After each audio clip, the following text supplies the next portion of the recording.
I saw a ton of YouTube videos on let's upgrade this old lead acid battery with an LFP battery and got hyped up to try the same. But in the process, I found out what they carefully skip over and don't talk about in those videos. And if you're someone considering trying something similar, then come along with me and I'll tell you the full story. Not only the part that quietly gets pushed under the rug, but also the way around it. This UPS has become a lemon. Random beeps, sudden shutdowns, and a runtime shorter than my attention span.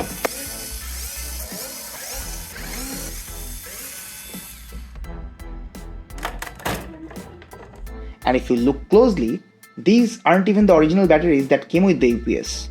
Something tells me I've been here before. Every goddamn 2 years, I'm done with lead acid batteries. Especially when everyone keeps telling me that LFP batteries are just better. And apparently they're just drop-in replacements. I don't want to miss out on all the fun. So the old SMF battery is out and the new LFP battery is in. Except it didn't fit. So out came the plastic cutters and the soldering iron.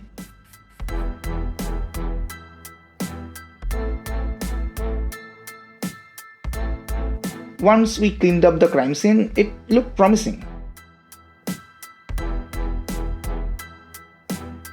The battery came with a C13 as a charger connector, so it also needs some modifications. I salvaged spade connectors from a donor board,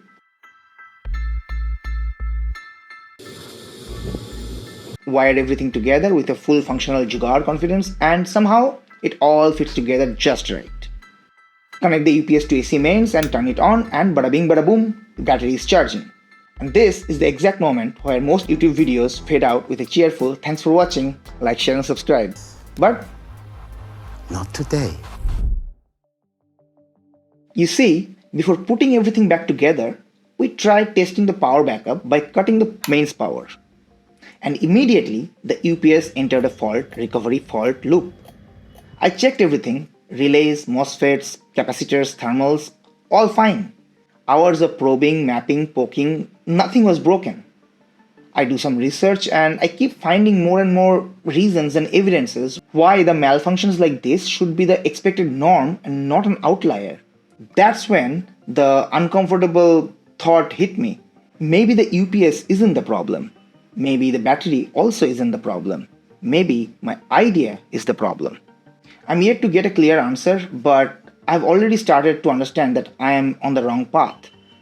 The YouTuber brain tries to tempt me, like I already had the footage of it working, I could just publish it with that, no one would ever know. And that's when I realized maybe there's a selection bias at play here that makes these mods look way more easier than they actually are. And not even that, there aren't even any videos on charging them up after deep discharging them in situ with the UPS.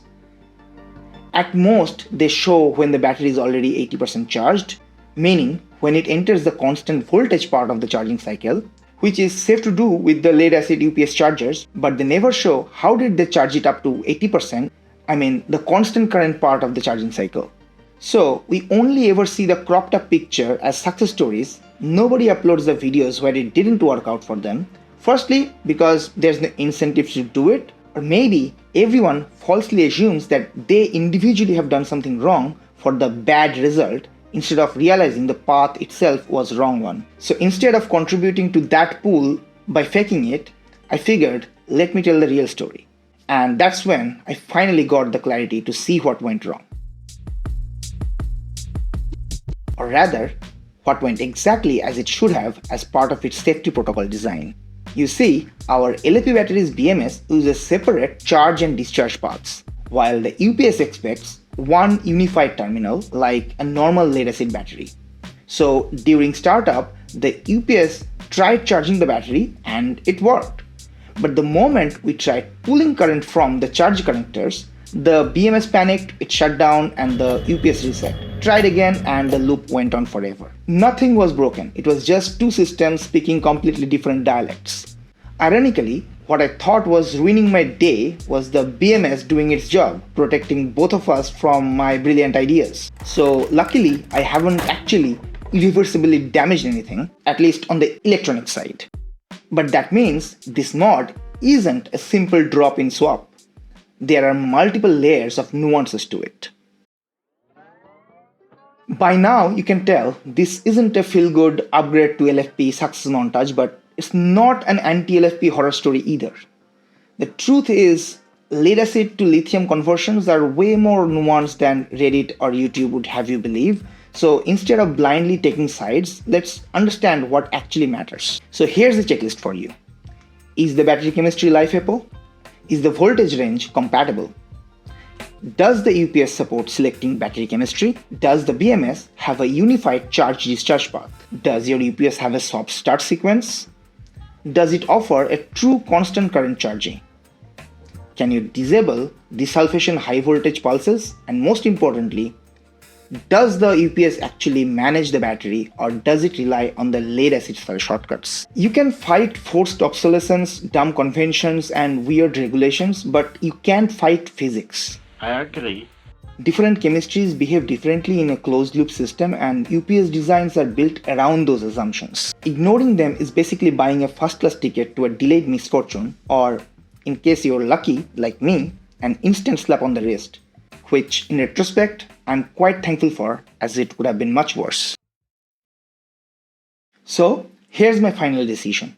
The home lab servers for which I was gonna set up the upgraded UPS are all DC powered devices. So instead of cross converting between AC to DC to AC and back to DC again, I'll just make a high power DC UPS out of this battery pack, something that's been on my roadmap for quite a while, and it's about time I get on with it. Get subscribed so you don't miss those videos. If you learned something today, go ahead and tap that like button.